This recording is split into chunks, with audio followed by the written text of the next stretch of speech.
Olá, a minha mãe era uma grande rezadeira lá em Juazeiro da Bahia. Minha mãe tinha uma sabedoria muito grande. Ela era parteira, ela era costureira, boa cozinheira também, bordadeira, conhecia muito de remédio caseiro, de erva, de garrafada. Era um herborista, né?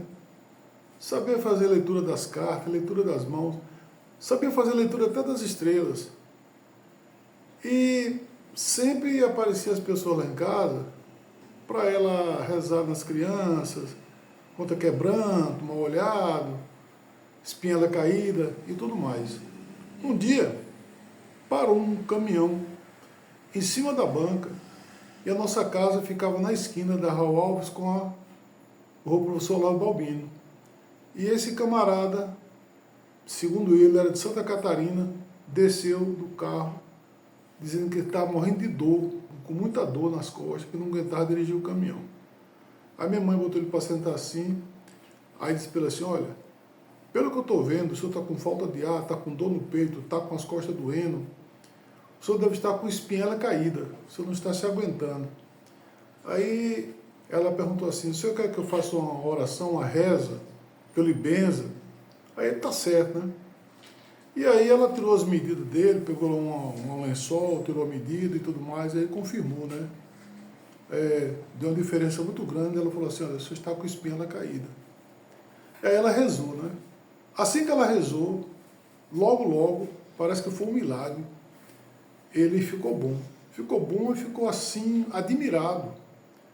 Aí perguntou para minha mãe assim, quanto era? Aí minha mãe falou assim, meu senhor, as minhas rezas, as minhas orações, não é a troco de dinheiro, não. Quem gosta de dinheiro é a igreja neopentecostal. Mas, se o senhor quiser fazer uma oferta à sua igreja, qual é a sua religião? Ele falou, católico. Então o senhor pega esse dinheiro que você iria dar para mim e coloca lá no ofertório da sua igreja católica. Certo? Porque eu rezo, eu faço esse bem porque eu recebi todas essas benesses de graça. Então, aquilo que recebe de graça, a gente doa de graça também. Aí ele ficou lá conversando com minha mãe e tal. E ficou assim admirado que a gente morava numa casa de taipa, uma casa de barro, muito humilde, né? Aí ele perguntou para minha mãe que com toda a sabedoria que ela tinha, por que ela continuava morando naquela casa de barro? Aí ela falou assim, olha, o que eu sei não tem nada a ver com a minha moradia, porque tem gente que mora em palácio e não tem a mínima moral, não é nem ser humano. E eu vivo aqui dentro da minha dignidade. E também, a gente que reza, na nossa casa, fica tudo que a gente tira dos outros. Por exemplo, a sua doença ficou aqui, eu vou ter que dar um jeito de limpar ela daqui, para ela não acompanhar o senhor, e nem tampouco ficar na minha casa. E a gente não precisa de riqueza para fazer o bem, né, meu senhor? E ela ficou conversando com ele e falando sobre isso, sobre essa sabedoria popular que ela tinha, né?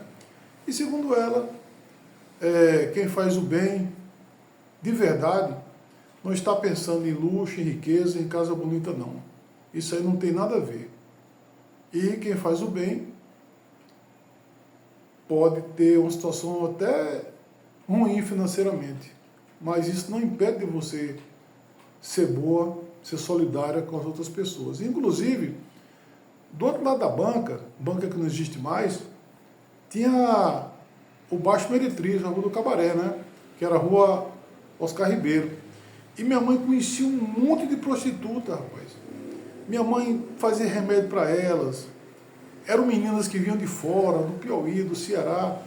E quando elas sentiam qualquer dor, qualquer coisa, algo estranho, elas corriam para falar com minha mãe. E minha mãe sempre atendeu aquele pessoal de graça, aquela pessoa que a sociedade rejeitava, né?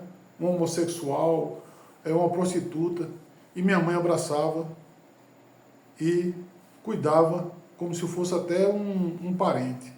Então, a minha mãe era um poço de bondade, certo? E segundo ela, para você fazer o bem, não é necessário você ser rico. Ora, se você acha que vai fazer o bem só quando ficar rico, e se você não enriquecer nunca? Então você não vai fazer o bem nunca, né? Então assim, e esse motorista agradeceu a minha mãe, ele foi embora, isso aí foi nos anos 70. Aí ela falou assim, nunca esqueça dessa casa pobre aqui que recebeu o senhor com dignidade, recebeu o senhor com tranquilidade e com decência. Aí se despediu lá e foi embora. Então eu lembro desse episódio, isso aí me traz muita emoção, porque minha mãe era uma mulher bondosa e me passou toda essa bondade que ela tinha. Agora, era valente, minha mãe era muito valente. Por que eu falo muito de minha mãe? Porque meu pai já era falecido. E minha mãe foi quem segurou a família toda. Minha mãe era muito valente, mas era bondosa ao mesmo tempo. Tá certo? Eu sou Dom Benedetto, peço que eu curta o vídeo. Se inscreva no meu canal. Valeu!